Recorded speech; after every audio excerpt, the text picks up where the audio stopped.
In this video, I'm going to be showing you how you could build a machine learning model for the iris dataset using the Orange data mining software. And so without further ado, we're starting right now. Okay, so the first thing that you want to do is head over to the Orange website, and I'll provide you the links in the description of the video. So you can feel free to check out the various areas of the website, which will provide you with more information about the workflows, the features, and the screenshots of the software. So let's dive into the workflow real quick. So let's have a look at some of the features that you could do with Orange. And so here you could do some text analysis. So you can see that you can import some data, text data, and then you could analyze the data like heat map, etc. And you could also perform like sentiment analysis. You could do Twitter data analysis. You could classify text. You could cluster text. You could perform some pre-processing. You could have a look at where are the misclassifications. So having a look at the confusion matrix. So you're analyzing the classification model. You could perform also cross-validation, perform feature ranking. So all of these are pretty much templates that you could use when you're trying out the software. And when you get the hang of it, you could modify the workflow. So they're essentially workflow whereby you could define the input file, and then the entire workflow will be running automatically. Okay, so I guess it's better that I show you. So you could click on the download button. And then I'm using a Mac, so I'm going to download the Mac version. And you could also install it on a Windows or a Linux platform.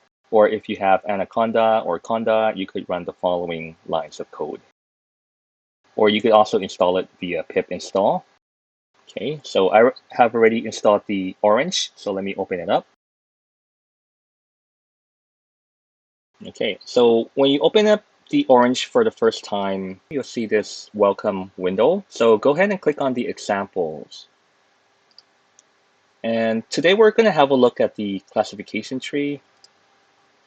Click on open. Okay, so essentially you see here, this is the workflow example provided by Orange, where you could perform classification. So you see that in creating a classification model, you just have a file node. So each of the circle are called a node. And each of the node, you could define it. For example, I could right click on the node, click on open, and then I will define what input data I want to use. And so these in the file will be the ones available in the following folder if you click on here. And then you could load in your data set here, and then you could find it in the file menu drop down here. So this is the default iris data set, Titanic, housing, heart disease. So today let's go ahead and use the iris data set. So go ahead and close it. All right, so the model is already pre-built, meaning that whenever you open a file, it will automatically build the model for you. So let's double click on the classification tree viewer. If you double click on this or right click and then open, it's the same thing. You'll be able to modify the parameters of the classification tree. So we're gonna leave it at default here. And let's double click on the classification tree viewer. So if you're opening this for the first time and you're exploring how to use it, make sure to have a look at these. These are the notes that you see here. The comments, the annotation that guides you on using this particular workflow. So the green and the red ones are just the comments that will help you to learn how to use it. So essentially here we have about 5 nodes here, and each of the nodes are interconnected. If you see that the nodes are connected via solid line, it means that the connection has occurred successfully. But if you see that it is still like in a dashed line, it means that you haven't done anything until completion yet. So you have to double click here. It says that you have to double click on any node. Upon clicking on a node in the classification tree viewer, you will see that the dashed line will change to a solid line. So let's do that. Double click on the classification tree viewer, and then we have to click on a node. All right. So let me click on any of the node here. Let me click on Virginica. And notice that the dashed line became solid line now. And double click on the box plot, and then you're going to see the box plot here. Okay, we'll go back to this one in just a moment. So let's go back to the classification tree viewer. All right, let's expand it. All right, so this is the classification tree that we have already built. And here you can see the class label of each particular node. So the first node or the root node is the petal length. And in the particular node here, 33% are classified as iris setosa based only on the petal length. And if we have petal length and also the iris setosa, two of these parameters or variables, then 100% can be classified to be iris setosa, meaning that if the petal length is less than or equal to 1.9, it is classified as iris setosa 100% accurately. All right, and so you could do the same thing and follow each of the paths to have a look at which variables and which threshold are influencing or determining the classification of the class label. And feel free to zoom in to the tree or zoom out. You could adjust the width as well.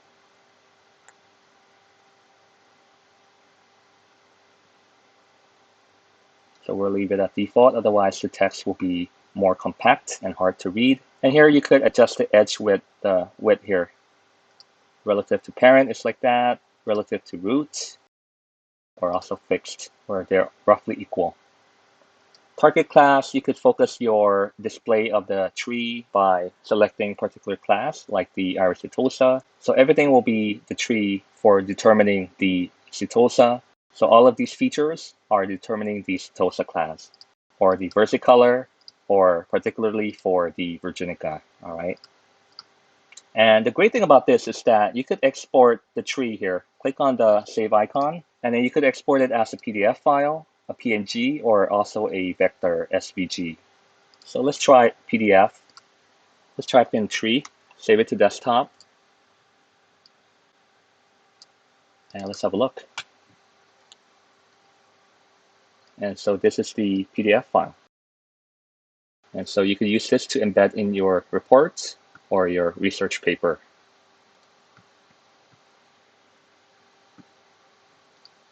Let's move on. So in here, we have to select a particular node. And when we select the node, we're able to then see the box plot and also the scatter plot. This is the box plot. And then you could perform some comparison according to the means or the median, or also no comparison at all. In the scatter plot, it will be showing you the particular selected iris virginica. So not all iris virginica, but only the iris virginica in that particular node. Here, let's have a look.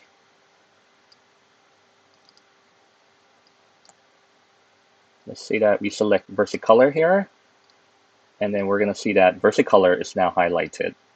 If we select the top node here, okay, so it's everything. So let me try versicolor. Then only the particular ones in this node will be displayed here. If I don't select anything, then everything will have roughly the same coloring. So selecting versicolor, and only the versicolor, 3 of them are shown. So there's only 3 of them shown in the closed circle. And you could also select multiple nodes as well by clicking on the command on the Mac or control button on the Windows. And you're going to see that several of the nodes are selected. And so several of them have the closed circle coloring. Okay, same thing, you could also save it as well. And there you have it, a simple classification model built using Orange. Stay tuned for more awesome tutorials in the Orange tutorial series. If you're finding value in this video, please give it a like, subscribe if you haven't yet done so, hit on the notification bell in order to be notified of the next video. And as always, the best way to learn data science is to do data science. And please enjoy the journey. Thank you for watching. Please like, subscribe, and share, and I'll see you in the next one. But in the meantime, please check out these videos.